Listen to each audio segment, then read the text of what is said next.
Turkish government down, down, down, down, down, down. Turkish government down, down, down, down, down, down. Pakistan down, down, down, down, down, down. आतंकवाद नहीं चलेगा, नहीं चलेगा, नहीं चलेगा। Turkey 2023 की अपनी आपदा को भूल चुका है, जब भारत ने अन्य विषयों से पहले आगे बढ़कर उसका सहयोग किया था। समस्त प्रकार के जो राजनयिक संबंध हैं तुर्की के साथ, उनको विच्छेद किया जाए।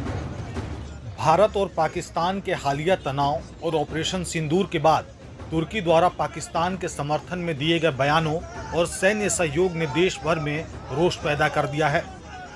तुर्की के इस रुख के खिलाफ स्वदेशी जागरण मंच ने दिल्ली स्थित तुर्की दूतावास के बाहर जोरदार प्रदर्शन किया। प्रदर्शनकारियों ने भारत सरकार से तुर्की के साथ सभी कूटनीतिक और व्यापारिक संबंध समाप्त करने की मांग की। भारत के सिंदूर ऑपरेशन के अंतर्गत जिस प्रकार टर्की ने पाकिस्तान का सहयोग करा, भारत वसुधैव कुटुंबकम की बात करता है, हर एक कंट्री को अपने साथ लेकर विकास की ओर आगे बढ़ने की बात करता है। टर्की 2023 की अपनी आपदा को भूल चुका है, जब भारत ने अन्य विषयों से पहले आगे बढ़कर उसका सहयोग किया था। अपनी एनडीआरएफ, अपनी हेल्थ, विभिन्न प्रकार की सेवाएं टर्की में सबसे पहले दी तो भारत ने दी। इतना सहयोग करने के बाद जब भारत पर पाकिस्तान द्वारा पहलगाम का हमला किया गया और हमारे 26 मासूम नागरिकों को मारा गया, उसके अगेंस्ट में जब भारत ने ऑपरेशन सिंदूर पाकिस्तान पर किया, उस टर्की की आंख में एक छोटा बाल नहीं आया। उसने उस पाकिस्तान का सहयोग करा, उसको परमाणु, उसको अपने जो देने की ताकत थी, उन सबको हथियार दिए, ड्रोन दी, वो भूल गया। भारत जब किसी को छोड़ता छेड़ता नहीं है, और जब छेड़ता है तो छोड़ता नहीं है। स्वदेशी जागरण मंच के राष्ट्रीय सह संयोजक डॉक्टर अश्विन महाजन ने कहा कि जब तुर्की पर प्राकृतिक आपदा आई थी तब भारत सबसे पहले मदद को आया, लेकिन जब भारत पर हमला हुआ तो तुर्की ने न केवल चुप्पी साधी बल्कि पाकिस्तान का साथ देकर आतंकवाद का समर्थन किया। यह क्षमा करने योग्य नहीं है। वहीं प्रदर्शन में मौजूद लोगों ने तुर्की सरकार के खिलाफ जमकर नारेबाजी की।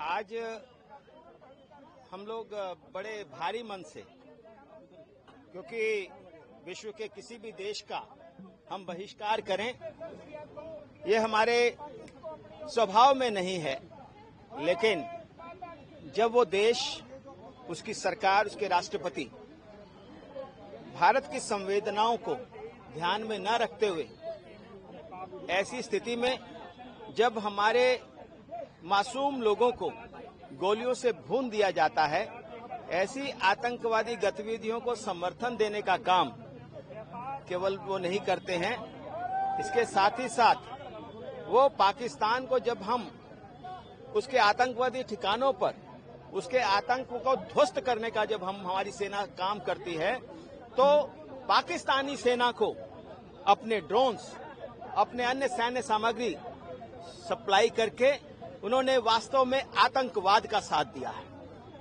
हम जिस प्रकार से पाकिस्तान को एक आतंकवादी देश कहते हैं, हमें मजबूरन तुर्की को भी एक आतंकवादी देश घोषित करना पड़ेगा। तुर्किस्तान down, down, down, down, down, down.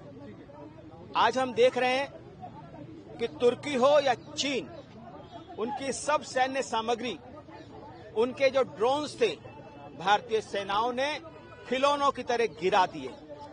उनको समझ आनी चाहिए, भारत एक नया भारत है, ये कोई पुराना भारत नहीं है जिसमें कोई भी आएगा हमारे यहाँ आक्रमण करेगा, हमारे मासूम लोगों को मार देगा। ये नया भारत है, हम घुस करके मारते हैं। ऐसे में हम दुनिया की तमाम ताकतों से निवेदन कर रहे हैं कि दुनिया से अगर आतंकवाद मिटाना है तो उसके लिए पाकिस्तान के पर अंकुश लगाना पड़ेगा, उसके लिए तुर्की पर अंकुश लगाना पड़ेगा। हमने अपने देशभक्त जनता से निवेदन किया है कि अपनी जो ट्रेवल्स उनकी स्कीम है, इटनरी है, उसको कैंसिल करें। अगर वो तुर्की जा रहे हैं तो तुर्की जाना हमारे देश के लोगों के लिए न तो सामरिक दृष्टि से, ना ही सिक्योरिटी की दृष्टि से, और ना ही देश की इकोनॉमी की दृष्टि से ठीक है। ऐसे में हमारा देशभक्त जनता के साथ साथ सरकार से भी निवेदन है कि समस्त प्रकार के जो राजनयिक संबंध हैं तुर्की के साथ उनको विच्छेद किया जाए। तुर्की के पाकिस्तान को समर्थन देने के बाद भारत सरकार ने भी कड़े कदम उठाने शुरू कर दिए हैं। गृह मंत्रालय ने तुर्की की ग्राउंड हैंडलिंग कंपनी सेलेबी से एयरपोर्ट सर्विसेज की सुरक्षा मंजूरी रद्द कर दी है। यह कंपनी देश के कई प्रमुख हवाई अड्डों पर ग्राउंड सेवाएं संभालती है। तो तुर्की के पाकिस्तान समर्थक रुख ने भारत में न केवल राजनीतिक हलकों को झकझोरा है, बल्कि आम नागरिकों में भी गुस्से की लहर पैदा कर दी है। भारत अब अपने राष्ट्रीय हितों के खिलाफ खड़े देशों को स्पष्ट संदेश दे रहा है कि ये नया भारत है, न तो सहता है और न ही भूलता है। प्रभातखबर.com, विश्वास वही।